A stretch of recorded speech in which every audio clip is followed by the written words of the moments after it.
अगर हम phase angle की बात करें, लास्ट वीडियो में हम पढ़ रहे थे, अगर फाई की बात करें तो फाई आएगा VL ओवर VR। तो आपने LR सर्किट के बारे में ये डायग्राम याद रखनी है, ये डायग्राम हमेशा याद रखोगे आप। इसमें हमें पता लग जाता है कि LR सर्किट का में वोल्टेज नेट कैसे निकालते हैं, VL² प्लस VR² का रूट, और ये एंगल कैसे निकालते हैं, VL ओवर VR। और VL ओवर VR को हम ऐसे भी लिख सकते हैं IXL over IR, so it can also be written as X।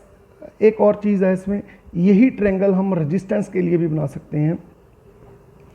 This is Z और दिस इज R और दिस इज XL।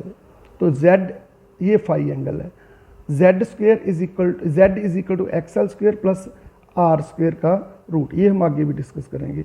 और जो फाई है वो that is can also be written as tan phi is equal to XL over R। अब इसके बाद आपकी स्टडी थोड़ी आसान हो चुकी है। अब हम CR सर्किट के बारे में पढ़ेंगे, ये आप अपने आप भी कर सकते हो। सीरीज सर्किट है, अगर करंट यहाँ पे है, रजिस्टर की वोल्टेज साथ में होगी, बट कैपेसिटर की वोल्टेज 90 डिग्री पीछे रह जाती है। तो इसकी भी एक ट्रायंगल बन गई ऐसे, ये VC रिप्रेजेंट कर रहा है और ये VR रिप्रेजेंट कर रहा है। तो ये नेट वोल्टेज जो करेगा VR² प्लस VC²। इसी तरह ये फाई हो गया, tan phi is equal to VC over VR। इसी तरह एक ट्रायंगल बनानी है आपने रेजिस्टेंस के बीच में, R XC Z। तो Z होगा XC² प्लस R²। ठीक है, तो ये था कैपेसिटर का सर्किट। अब अगर तीनों कंपोनेंट सर्किट में हो, ध्यान दो, अगर तीनों सर्किट में हो, करंट हमने यहाँ मान लिया, रजिस्टर्स की वोल्टेज यहाँ पे आएगी, इंडक्टर की 90 डिग्री आगे और कैपेसिटर की 90 डिग्री पीछे। अब हमारे पास तीन वेक्टर्स हैं जिनको हमने सॉल्व करना है। अब मान लीजिए, देखो तीनों की वोल्टेज है IXC, VC is equal to IXL, VL is equal to IXL and IR। ये दोनों वेक्टर्स जो हैं वो डायरेक्टली अपोजिट हैं एक दूसरे के।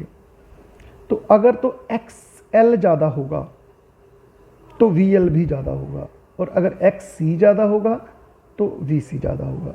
हमने मान लिया कि VL is greater than VC, और इसको हम ऐसे भी लिख सकते हैं XL is greater than XC। तो सीरीज सर्किट में देखो, सीरीज सर्किट में ध्यान दो, वोल्टेज वाले रिलेशन को हम इम्पीडेंस वाले रिलेशन भी कह सकते हैं। जैसे अगर VL ज़्यादा है तो VC, तो XL और will be greater than XC, क्योंकि करंट तो सेम चलता है। जो रिलेशन वोल्टेज में है वही आपको मिलेंगे रेजिस्टेंसों में या रिएक्टेंसों में। तो इन दोनों वेक्टरों का आंसर होगा VL माइनस VC, ये वेक्टर आ गया। अब ये और VR का आंसर किधर आएगा, मान लीजिए ये। तो अब इम्पीडेंस ट्रायंगल, इसकी भी ट्रायंगल बन गई, ये है VL माइनस VC, ये है VR और ये है V। तो V will be equal to VL minus VC का स्क्वायर प्लस VR का स्क्वायर। आगे इसमें वैल्यूज पुट करोगे।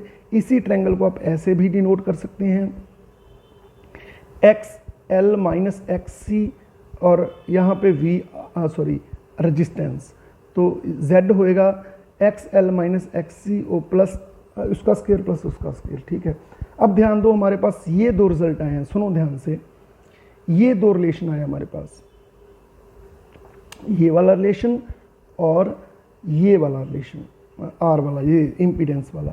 अब ध्यान दो, इस सर्किट से हम सारे ही सॉल्व कर सकते हैं। अगर सिर्फ LR सर्किट है, कैपेसिटर नहीं है, तो XC इज इक्वल टू 0, तो आंसर आएगा XL² प्लस R²। इसी तरह वोल्टेज में अगर कैपेसिटर नहीं है, LR सर्किट है, तो VC 0 है, VL² प्लस VR आंसर आएगा। इसी तरह अगर इंडक्टर नहीं है तो VL is equal to 0 minus VC² plus VR², तो माइनस VC² का प्लस हो जाएगा VC² प्लस VR²। ठीक है, इसी तरह हम इसी LCR सर्किट से सारी चीज़ें निकाल सकते हैं। tan phi आप इसका निकाल लोगे इस एम्पीडेंस ट्रायंगल से, XL minus XC over R या VL minus VC over R। तो ये चीज़ें थी जो मैं डिस्कस करना चाहता था। अगर कैपेसिटर, अगर इंडक्टर का विरोध ज़्यादा है या सिर्फ इंडक्टर ही है सर्किट में, तो phi पॉजिटिव होगा, अगर कैपेसिटर की वोल्टेज ज़्यादा है, मतलब एक्स सी ज़्यादा है, तो फाई नेगेटिव होगा। ठीक है, क्योंकि कैपेसिटर वोल्टेज को पीछे लेके जाता है और इंडक्टर आगे लेके जाता है। जो भी इनमें से ज़्यादा होगा वो फाई को पॉजिटिव या नेगेटिव डिसाइड करेगा।